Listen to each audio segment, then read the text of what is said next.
Hey guys, welcome back to another LJ Tech Tips video. Today we'll be reviewing my Surface Laptop 2, which I recently purchased. Now this Surface laptop I bought for $177 Australian, with some problems which I'll get into later. And I'm doing a 2025 review on it and how it handles for modern day tasks. Now the current specs of this machine are 8 gigs of RAM, Intel Core i5 8th gen, and a 256 Toshiba SSD, which came factory with this Surface. Alright, now let's get into the story. So this Surface here originally shipped with a very bad charging port, so I had to do a replacement on. And it was not charging and had all sorts of bent pins. And I'll get to that in just a second. I'll show you close up, hopefully. So if you see here, this is the old charging port, which seems to have liquid damage. And you can see here there's several bent pins on both sides. Now the magnets on this are actually quite strong, and it's quite a good experience learning how to refurbish these surfaces. It's quite interesting. Unfortunately, I didn't record it because I needed two hands and I don't really have a good tripod, which I can just do a down from look. So, let's get into the specification. So, benchmarking. So let's go to Cinebench, which I did download. One of the things which I do dislike about this Surface is this plasticky finish, because it leaves all sorts of sweat stains on it, which are not the greatest, and you can't simply just wipe them away. So I'm just going to do the benchmarks, and I'll pause the video while it's running so I don't bore you guys out. Alright, so this is the first test. I'm currently connected to a charger. Even though it's my faulty charging brick, it still works. So yeah, I'll get back to you once it's done. With this test, I'm running it at best performance just so you guys can see. So far it seems to be running fine. I'm getting no alarms about temperature because I do have an application called Core Temp running in the background, which gives you the stats on the temperature of your CPU to see if your machine is overheating. It's quite a little handy application and I do recommend it. This is roughly how it looks like. You click start and gives you the temperature for your CPUs, and it's got its maximum at 100. Currently we're sitting at around 70 degrees, so a bit on the warmer side, but it's kind of expected when benchmarking a machine. Do a little mark down here to tell you what's going on when it's running. So yeah, quite a good tool. I use it when refurbishing some laptops, which I'm wondering why the performance is so slow. Sometimes it's the CPU, sometimes it isn't. So when I did the replacement for the charging port, you basically just have to, it's all held in by adhesive. You've got to go under the keyboard with it, which is held together by this thin bit of metal, which it cuts your finger easily, as you can see on that one there. It cuts it rather easily. It's quite sharp.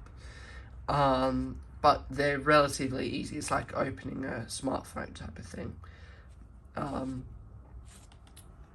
So yeah, relatively easy to open, and most of the parts, quite a clean interior. It's got these little clips which you can just pop off. Say you're doing a service on a part. They're not upgradable in any matter of fact, apart from the storage, but they're relatively easy to open up and work on type of thing. They are thin and tiny, so if you have small hands, it's easier. Alright, so we're just finishing it up. From the looks of it, we're still sitting alright at our temperatures down here, so that is good to see. One of the things which I do like about this laptop is that it is an OLED screen compared to some of the other laptops which I've reviewed on the channel. Most of them are LCDs. So it's quite a good experience. I do have a HP which the touchscreen did fail on,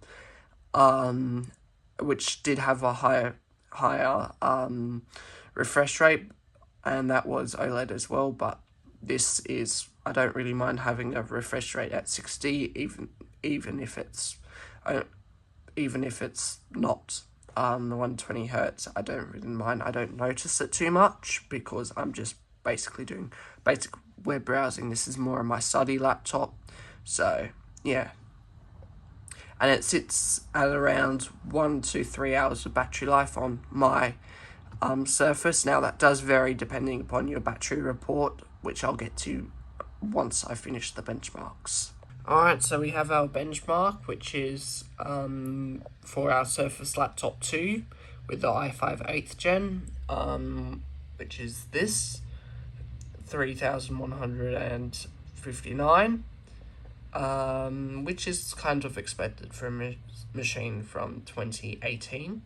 So we will go and start the single core.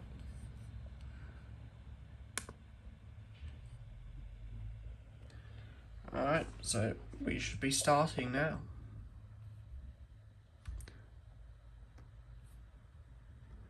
I can hear that the fans are starting to go lower as the temperature has dropped, and now it's starting again, so let's wait and see. Alright, it seems to be going quite well. This is its current points. We're doing the single core. Looks to be nearly done. So basically, single core targets one core, which just stress tests that one core. I don't know how Cinebench selects it. I'm not that smart. But yeah, seems to be running just fine.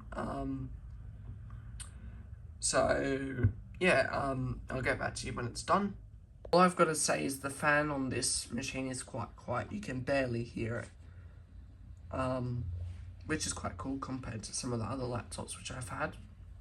Alright, we seem to be closer to being done. It's taking a while, this single core, which is quite surprising given how quick the multi-core was.